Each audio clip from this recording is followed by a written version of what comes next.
However, we are going to create the shapes, generate some designs here, explore another shape.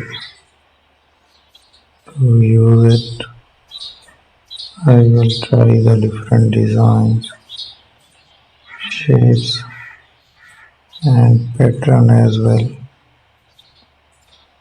So let's make the changes there.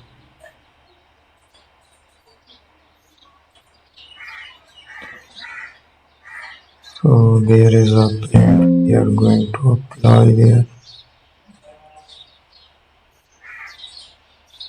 Use the designs here we have. Eraser tool is there.